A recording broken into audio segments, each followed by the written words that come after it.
Give you I laid in the first spot, in the very first spot close to the entrance, so the fire, I like all night I could see the flames of the fire, which was pretty amazing for me. And so so Marcela calls me because she's a shaman in training, so on the second ceremony she's the one that gave us our drink. And so for the second ceremony, I remember she called me up, she sat me in front of her, and she gave me the little cup, and then she said, I want you to close your eyes and set an intention.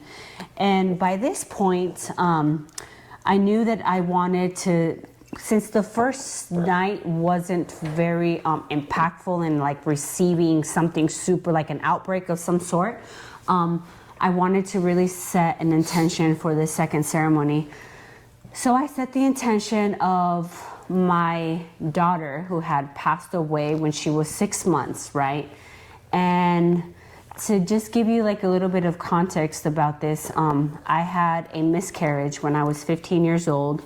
My baby girl was 6 months when I had the miscarriage. And so when she was born, I had to have an emergency C-section to get her out.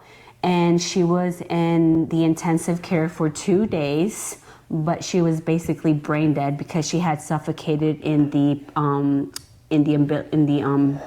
sac, right? She had suffocated.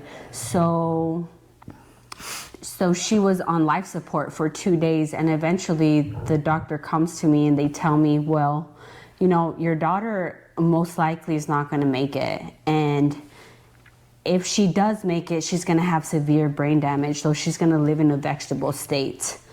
Would you make the decision of removing her from life support? And that, for a 15-year-old, is... You're so young.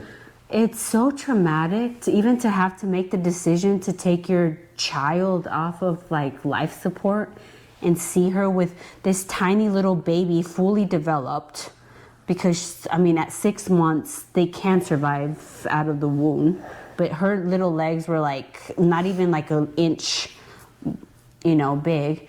And so that was very traumatic.